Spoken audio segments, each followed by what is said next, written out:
good morning my dear friends and students. I am Sadhna and all of you enjoying mathematics and science with me. नेहमीप्रमाणे enjoy करता maths आणि science. सगळ्यात महत्त्वाचा एक interesting lesson bank and simple interest हा मी तुमच्यासाठी घेऊन आलेले आहे की जो तुम्हाला लाईफ टाईमसाठी खूप इम्पॉर्टंट आहे आणि खूप उपयोगी पडणार आहे. तर काय बघणार आहोत आपल्या आजच्या या व्हिडिओमध्ये. Have you ever see a bank passbook? तुम्ही कधी बँक पासबुक बघितलं आहे का? आणि बघितलं नसेल तर आज मी तुम्हाला दाखवणार आहे बँक पासबुक. या बँक पासबुकमध्ये तुम्ही फक्त बाहेरून बघितलं असेल की याचं कव्हर असं असतं, तुमच्या मम्मी पप्पांचं बघितलं असेल, पण या बँक पासबुकमध्ये मध्ये काय डिटेल्स असतात आणि त्याच्यावरून आपल्याला काय काय गोष्टी समजून घ्यायच्या आहेत ते आज आपण बघणार आहोत आजच्या या व्हिडिओमध्ये. So student, let's enjoy the mathematics with DS digital school. आणि सगळ्यात महत्त्वाचं तुमचा खूप छान रिस्पॉन्स मिळतोय. व्हिडिओ जर फायदा होत असेल तर लाईक करायला विसरू नका, तुमच्या फ्रेंड्ससोबत पण शेअर करा आणि जे चॅनलवरती नवीन असेल त्यांनी सबस्क्राईब करायला विसरू नका. So student, let's see today's topic. So student, तुम्ही पासबुक बघितलं नसेल तर हे आहे पासबुक तुमच्यासाठी. पण या पासबुकमध्ये नक्की काय दिलेलं असतं आणि कुठल्या कुठल्या कन्सेप्ट असतात, काय काय व्यवहार त्याच्यामध्ये असतात, हे सगळं आपण डिटेलमध्ये इथे बघणार आहोत. तर सगळ्यात पहिले पासबुकचं तुमच्या मम्मी पप्पांकडे पासबुक असेल तर ते तुम्ही ओपन करून बघा आणि ओपन केल्यानंतर त्याचं जे पेज आहे ते अशा पद्धतीने ओपन होत असतं. हे तुम्हाला दिसतं इथे. मग याच्यामध्ये असे खूप सारे कॉलम्स असतात. आपण बघूया पहिला कॉलम. तर पहिल्या कॉलम मध्ये लाईन नंबर दिलेला आहे. जसं सिरियल आपण देत असतो, अनुक्रमांक असतो, तसं लाईन नंबर मध्ये ज्या ज्या दिवशी काही आर्थिक व्यवहार झालेले आहे ते ट्रान्झॅक्शन आपण केलेलं असेल, पैसे दिले, पैसे बँकेत टाकलेले असेल किंवा पैसे बँकेतून काढलेले आहे, कुठलाही व्यवहार आपण आर्थिक व्यवहार आपल्या बँकेमध्ये केलेला असेल तर ते सगळं डिटेलमध्ये काय दिसत असतं आपल्या ह्या पासबुकवरती दिसत असेल. सो इथे लाईन नंबर दिलेला आहे. त्यानंतर किती तारखेला डेट दिलेला आहे सेकंड कॉलम मध्ये की किती तारखेला आपण हा व्यवहार केलेला आहे तो आपल्याला दिसत असतो. त्यानंतर पार्टिक्युलर्स दिलेला आहे, म्हणजे आपण चेकद्वारे करतोय की स्वतः जाऊन पैसे काढतोय की इंटरेस्ट जमा होतोय की आपण कॅश जमा करतोय की विथड्रॉ करतोय, हे सगळं पर्टिक्युलर्स मध्ये आपल्याला दिसत असतं. त्यानंतर चेक नंबर तुम्ही जर काउंट केला तर 1 2 3 4 5 6 1 2 3 4 5 6 म्हणजे 6 अंकी काय आहे तुमचा चेक नंबर आहे. तुम्ही जर चेकद्वारे व्यवहार करताय तर इथे तुमचा काय येणार आहे,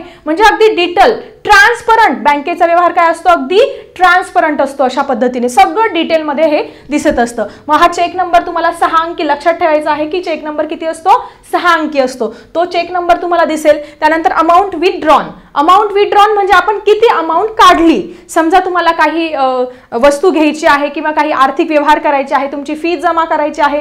मग अशा प्रसंगी कुठलाही आर्थिक व्यवहार करायचा असेल तर आपल्याला ते पैसे बँकेतून काय करावे लागतात, काढावे लागतात. मग ज्या दिवशी आपण ते पैसे काढले तर त्या दिवशी किती काढले ते अमाऊंट विथड्रॉन या कॉलम मध्ये तुम्हाला दिसतील. त्यानंतर पुढचा कॉलम आहे अमाऊंट डिपॉझिटेड. म्हणजे समजा काही पैसे आपल्याला सेव्ह करायचे किंवा आपल्याला बँकेमध्ये पैसे टाकायचे आहे, कारण सगळे पैसे घरी ठेवणं हे सेफ नसतं. कोणीच असं व्यक्ती नाही की खूप सारे पैसे घरी ठेवतो. बँकेमध्येच आपण सेफ्टीसाठी बँकेमध्येच ठेवत असतो. म्हणून काय करत असतो, अमाऊंट डिपॉझिटेड म्हणजे आपण ज्या दिवशी ते पैसे बँकेमध्ये टाकतो ते आपल्याला इथे दिसत असतात ह्या कॉलममध्ये. आणि शेवटी बॅलन्स, किती बॅलन्स आहे आपल्याला इथे बघायला मिळत असतो. सो आय थिंक हे सगळे पासबुकवरचे कॉलम जे आहे ते तुम्हाला डिटेलमध्ये समजले असेल. आता आपण एक एक समजून घेऊया की हे ट्रान्झॅक्शन कशा पद्धतीने झालेलं आहे. तर पहिला कॉलम आहे 1 नंबरला 2/2/2016 म्हणजे 2 फेब्रुवारी 2016ला काय झालेलं आहे, हा व्यवहार झालेला आहे. कशाद्वारे, कॅश. त्या व्यक्तीने काय केलेलं आहे, कॅश जमा केलेले आहे बँकेमध्ये. चेकचा इश्यू नाहीये, अमाऊंट विथड्रॉन पण नाहीये. किती पैसे टाकले त्याने बँकेमध्ये, 1500 रुपये टाकलेले आहे म्हणून ते इथे दिसले. आणि टोटल बॅलन्स दिसतोय 7000 म्हणजे अगोदरचा काही त्याचा बॅलन्स असेल आणि त्याने काय टाकलं, 1500 रुपये त्या बँकेमध्ये टाकले. तर अशा पद्धतीने इथे दिसतंय. त्यानंतर 8 तारखेला परत ट्रान्झॅक्शन केलं 8/2/2016, पण त्याने ट्रान्झॅक्शन कशाने केलेलं आहे, चेकद्वारे केलेलं आहे. मग चेकद्वारे केलं तर मग काय दिसतोय तुम्हाला इथे चेकचा नंबर दिसतोय 232069. हा काय आहे तुमचा चेकचा नंबर आहे. त्यानंतर परत त्या दिवशी 5000 रुपये काय केले त्याने, डिपॉझिट केले म्हणजे बँकेमध्ये टाकले. मग आता तुम्हाला इथे कॅल्क्युलेशन बघायला मिळेल. हे 7000 आणि हे 5000 किती झाले तुमचे, 7 + 5 बरोबर 12000 बॅलन्स तुमचा इथे तुम्हाला दिसणार आहे तुमच्या अकाउंटवरती, तुमच्या पासबुकवरती. ठीक आहे, समजतंय सगळ्यांना? ओके. आणि समजत असेल तर तुम्ही नक्की कमेंटमध्ये लिहा की तुम्हाला काय अडचण आहे अजून ह्या लेसन विषयी. ठीक आहे. नेक्स्ट बघा, तिसरी जी लाईन नंबर आहे त्याच्यामध्ये 12 तारखेला परत काय झालेलं आहे, व्यवहार झालेला आहे 12/2/2016ला. परत चेकद्वारेच केलेला आहे.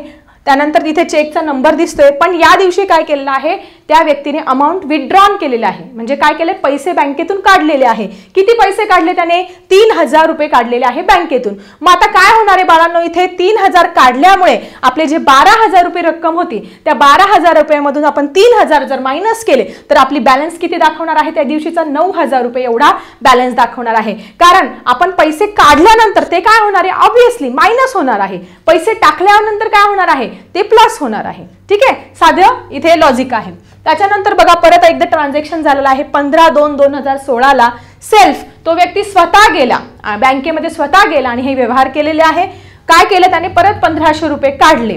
मग 1500 रुपये काढल्यामुळे आपला बॅलन्स किती होता, 9000 रुपये. मग ह्या 9000 रुपयामधून तुमचे 1500 रुपये गेले, किती उरली तुमची रक्कम, 7500. पाहिजे तर तुम्ही कॅल्क्युलेशन पण करू शकतात. 9000 मधून 1500 वजा करा बरं, बरोबर येते का, 7500. ठीक आहे. त्यानंतर लास्ट जो व्यवहार झालेला आहे 26/2/2016 या दिवशी मात्र काय झालं, त्याला इंटरेस्ट, आपण बँकेमध्ये अमाऊंट ठेवत असतो, रक्कम ठेवत असतो, त्या बदल्यात बँक काय करत असते, आपल्याला थोड्याफार प्रमाणामध्ये काय करत असते, इंटरेस्ट, व्याज देत असते. ते व्याज त्याला काय मिळालेलं आहे, या दिवशी मिळालेलं आहे, इंटरेस्ट दाखवत आहे. किती व्याज मिळालं, 135 रुपये. त्यांनी जी अमाऊंट ठेवली ते त्याच्यावरती बँकेने किती व्याज दिलेलं आहे, 135 रुपये व्याज दिलेलं आहे. आणि मग या 7500 मध्ये आपल्या बॅलन्समध्ये हे इंटरेस्ट मिळवल्यानंतर आपली रक्कम किती येणार आहे, ते 7635, 7635 लास्टची अमाऊंट आपल्याला तुम्हाला इथे दिसते आहे. सो आय थिंक पासबुक, त्याच्यामधले सगळे कॉलम्स, डिटेल्स, कशा पद्धतीने ट्रान्झॅक्शन झालंय हे सगळं डिटेलमध्ये क्लिअर झालं असेल. मग आता याच्यावरती तुम्हाला एक्झाममध्ये असा चार्ट देऊ शकतात आणि त्याच्यावरती काही प्रश्न विचारले जाऊ शकतात. मग कुठल्या प्रकारचे प्रश्न तुम्हाला विचारले जातील, लेट्स सी. ऑन 2/2/16 म्हणजे 2 February 2016 the amount deposited was box dash dash, म्हणजे 2 फेब्रुवारी 2016. बघा बरं तारीख, त्यांनी काय विचारलं, डिपॉझिटेड अमाऊंट म्हणजे किती भरले बँकेमध्ये, त्या व्यक्तीने किती पैसे भरले. मग इथे आपला हा कॉलम दिसतोय, किती भरले, 2 तारखेला बघायचं, सरळ जायचं, किती आहे, 1500 रुपये भरलेले आहे. म्हणून आपण इथे काय लिहिणार आहोत, याचा आन्सर किती आलं आपलं, 1500 रुपीज एवढे त्या व्यक्तीने काय केले, डिपॉझिट केले. म्हणून आपला आन्सर आपल्याला इथे मिळालेला आहे. अँड द बॅलन्स रुपीज, मग त्या दिवशी बॅलन्स किती होता तो विचारलेला आहे. So you can see the column of balance, that is the balance is 7000 rupees. That's why we are writing here the balance is 7000 rupees. इथे 2 मार्क्स, किती सिंपल आहे, फक्त चेकबुकचे हे पेज बघायचं आणि ते बघून आपल्याला फक्त उत्तर लिहायचे आहे. खूपच सिंपल आहे, सगळ्यांना 100% या प्रश्नांची उत्तर लिहिता येणार, मला माहिती आहे. ठीक आहे, चला पुढचा प्रश्न विचारला आहे. सेकंड नंबरचा क्वेश्चन आहे. ऑन 12/2/16 म्हणजे 12 फेब्रुवारी 2016 rupees dash dash were withdrawn. त्यांनी काय विचारले हे तुम्ही नीट वाचा. विथड्रॉन म्हणजे काढलेत. मग 12 फेब्रुवारी डेट बघा, हे बघा इथे दिसते, 12 तारखेला चेकद्वारे त्या व्यक्तीने विथड्रॉनचा कॉलम बघा, किती रुपये काढले आहे त्याने, 3000 रुपये, 3000 रुपीज त्याने काय केले आहे, विथड्रॉन केलेले आहे. म्हणजे आपल्याला इथे काय आन्सर येणार आहे आपलं, 3000 रुपीज इज विथड्रॉन ऑन 12 फेब्रुवारी 2016. अशा पद्धतीने नेक्स्ट क्वेश्चनचं पण आपल्याला इथे आन्सर मिळालेला आहे. पुढचं बघूया. बाय चेक नंबर, त्यांनी चेक नंबर पण दिलेला आहे 243965. बघा 12 फेब्रुवारी ही डेट, हा चेक नंबर पण दिलेला आहे. किती फक्त विचारले, 3000 रुपये तिने काढलेले आहे. पुढे नेक्स्ट क्वेश्चन दिला आहे. The balance was dash dash on 26 February 2016. 26 February 2016 त्यांनी काय विचारले आपल्याला, बॅलन्स किती होता. तर बघा 26 फेब्रुवारी म्हणजे लास्ट ट्रान्झॅक्शन, बॅलन्स किती होता, 7635. How much balance is there, 7635 rupees is your balance here. त्यांनी ज्या तारखेचे विचारलं त्या तारखेचं आपण व्यवस्थित लिहायचं आहे. And the bank paid on the interest of rupees dash dash. मग बँकेने ह्या सगळ्या याच्यावरती किती सिंपल इंटरेस्ट दिला, किती व्याज दिलं हे त्यांनी विचारलं आहे. तर किती व्याज दिलेलं आहे आपण जर ह्या कॉलम मध्ये बघितलं, इथे दिसतंय तुम्हाला, इथे इंटरेस्ट पण तुम्हाला इथे इन्फॉर्मेशनसाठी काय दिलं, इंटरेस्ट शब्द पण दिलेला आहे. इंटरेस्ट किती दिले आहे बँकेने, 135 रुपये इंटरेस्ट दिलेला आहे. मग आपला आन्सर काय येणार आहे, 135 रुपये. सो असा जर क्वेश्चन आला तर आपल्याला किती मार्कचा क्वेश्चन आहे, 1 2 3 4 and 5 मार्क्स आपल्याला इझिली हे चेकबुकचं जे पेज आहे ते बघून आपल्याला इझिली ह्या प्रश्नांची उत्तरे इथे देता येणार आहे. सो आय थिंक पासबुक काय आहे आणि ह्या पासबुकमध्ये कुठले कुठले कॉलम्स असतात, विथड्रॉन, डिपॉझिटेड, इंटरेस्ट, चेक काय आहे, हे सगळं डिटेलमध्ये आय थिंक तुमचं क्लिअर झालं असेल. So student, let's see the next point. So student, आपण बँकेविषयी डिटेलमध्ये टाइप्स ऑफ अकाउंट, त्यानंतर चेकबुक, हे सगळं डिटेलमध्ये बघितलं. पण ह्या सगळ्या माहितीचा आपल्या दैनंदिन व्यवहारामध्ये, आपल्या मॅथमॅटिक्समध्ये एक्झाम्पल सॉल्व्ह करत असताना किंवा आपल्या डेली लाईफमध्ये कसा फायदा होणार आहे, कुठे आपला कन्सेप्ट उपयोगी पडणार आहे, चला समजून घेऊया काही एक्झाम्पलद्वारे. तुमच्या पुस्तकामध्ये पेज नंबर 70 वरती तुम्हाला हे एक्झाम्पल दिसेल. या एक्झाम्पल मधल्या काही टर्म्स आपण इथे समजून घेऊया. काय दिलेलं आहे, Suvidya borrowed a sum of 30,000 at 8 PCPA interest for year from her bank. Suvidya नावाची एक मुलगी आहे, तिने काय केलं, 30,000 रुपयाचं कर्ज घेतलेलं आहे, लोन घेतलंय. जसं आपण घरासाठी लोन घेतो, आपण शिक्षणासाठी लोन घेतो किंवा कुठल्याही गोष्टीसाठी, कार घेण्यासाठी लोन घेत असतो, तसं तिने 30,000 रुपयाचं काय घेतलंय, लोन घेतलेलं आहे. किती, 30,000 रुपीचं लोन घेतलेलं आहे ॲट 8 PCPA. आता तुम्हाला ही कन्सेप्ट नवीन आहे बघा इथे, 8 PCPA. What is mean by PCPA?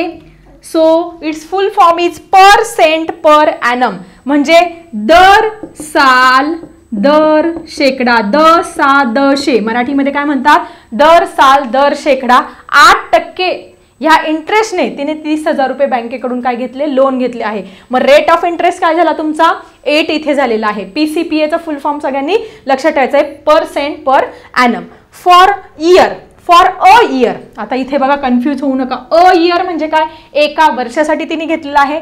From her bank to buy a computer, तिला कम्प्युटर घ्यायचं होतं म्हणून तिने सगळं हे लोन वगैरे घेतलेलं आहे. At the end of the period she had to pay back an amount of ₹2,400 over above. आणि नंतर ज्यावेळेस तिला हे पैसे रिटर्न करण्याची गरज पडली त्यावेळेस तिला 2400 रुपये काय करावे लागले, एक्स्ट्रा द्यावे लागले, over the above what she had burrowed. आता बघा, याच्यावरती आपल्याला आधारित हे 1 2 3 4 आणि 5 क्वेश्चन दिलेला आहे. आता आपण समजून घेऊया. प्रिन्सिपल म्हणजे जी लोन म्हणून जी रक्कम घेतलेली असते त्या रकमेला आपण काय म्हणत असतो, प्रिन्सिपल किंवा मुद्दल म्हणत असतो मराठीमध्ये. मग लोन म्हणून तिने रक्कम किती घेतली आहे इथे, 30,000. सो आपला प्रिन्सिपल काय येणार आहे इथे, 30,000 रुपीज इज प्रिन्सिपल हिअर. म्हणजे आपल्याला इथे पहिल्या प्रश्नाचं उत्तर मिळालं आहे की 30,000 रुपये हे तिने काय घेतलंय, प्रिन्सिपल म्हणजे लोन, मुद्दल म्हणून घेतलेलं आहे. पुढे रेट ऑफ इंटरेस्ट, आणि एक लक्षात ठेवायचं, एक लॉजिक, की रेट ऑफ इंटरेस्ट नेहमी पर्सेंटेजमध्ये दिलेला असतो, म्हणजे तुम्हाला तिथे पर्सेंटेजच्या साईनवरून लगेच समजेल. किंवा अजून एक लक्षात ठेवायचं, PCPA दिलेलं असतं किंवा पर्सेंटेज दिले असतं. सो इथे रेट ऑफ इंटरेस्ट काय आहे आपला, 8 PCPA. त्यानंतर इंटरेस्ट, इंटरेस्ट किती द्यावा लागणार आहे तिला, 2,400 रुपये काय द्यावे लागले तिला एक्स्ट्रा, कारण तिने बँकेकडून लोन घेतलंय ना, मग त्याच्या बदलात बँक तिच्याकडून काहीतरी इंटरेस्ट घेईल ना, म्हणून 2400 रुपये काय दिले आहे, 2400 रुपये ते इंटरेस्टचे आहे. टाइम किती वर्षासाठी, अ इयर म्हणजे एका वर्षासाठी, म्हणून इथे काय येईल 1 इयर. सो अशा पद्धतीने हे 4ही क्वेश्चन इथे क्लिअर झाले आहे. The total amount return to bank. मग आता ती तुम्ही सांगा मला, बँकेला किती पैसे परत करेल, फक्त 30,000 रुपये घेतले म्हणून 30,000 रुपये परत करेल का, नाही. मग बँकेने तिला पैसे वापरायला दिलेत ना, मग ती काय करेल, हे 30,000 रुपये तर परत करेलच, परत तिच्यावरती बँकेने काही सिंपल इंटरेस्ट 8% दराने काय ठेवलेला आहे, हा सिंपल इंटरेस्ट किती भरावा लागणार आहे तिला, 2400 रुपये हे एक्स्ट्रा भरावे लागणार आहे. आणि या 30,000 मध्ये हे 2400 जर आपण ऍड केले इथे तर किती होते तुमचे, 32,400, म्हणजे 32,400 रुपीज तिला शेवटी त्या बँकेला इथे रिटर्न करावे लागणार आहे. फक्त 30,000 नाहीये, ती बँक त्याच्या बदलात 2400 रुपये एक्स्ट्रा घेते, कारण बँकेने पैसे दिले ना अडचणीच्या वेळेस आपल्याला वापरायला, दॅट्स वाय. मग आता याच्यातून आपल्याला एक फॉर्म्युला शिकायला मिळतो, that formula is equal to amount is equal to principal plus simple interest. म्हणजे अमाऊंट म्हणजे काय, रक्कम, किंवा काय म्हणणार, रास बरोबर मुद्दल अधिक व्याज, हा एक फॉर्म्युला आहे. मग प्रिन्सिपल काय आहे 30,000, सिंपल इंटरेस्ट किती आहे 2400, आणि ती मिळाली आहे आपल्याला total amount. So I think ह्या तुमच्या टेक्स्टबुकमध्ये दिलेल्या उदाहरणाच्या आधारे तुम्हाला कुठल्याही उदाहरणामध्ये प्रिन्सिपल काय आहे, सिंपल इंटरेस्ट काय आहे, त्यानंतर रेट ऑफ इंटरेस्ट काय आहे, टाइम पिरियड काय आहे, आणि याच्यावरून अमाऊंट कसं काढायचं हे आय थिंक तुमचं मस्तपैकी क्लिअर झालं असेल. सो स्टुडंट, तुमच्या पुस्तकामध्ये पेज नंबर 70 वरती अजून काही उदाहरणं दिलेली आहेत, ते उदाहरणं तुम्ही होमवर्कसाठी करायचे आहे. आपण नेक्स्ट व्हिडिओमध्ये ह्या लेसनशी रिलेटेड अजून काही टॉपिक क्लिअर करूया, अजून एक्झाम्पल्स क्लिअर करूया. सो आय थिंक आजचा हा इन्फॉर्मेटिव्ह व्हिडिओ तुम्हाला कसा वाटला जरा कमेंट बॉक्समध्ये लिहा. आणि चला भेटूया आपल्या नेक्स्ट टॉपिकसह नेक्स्ट व्हिडिओमध्ये. आता मी थांबते. Bye everyone.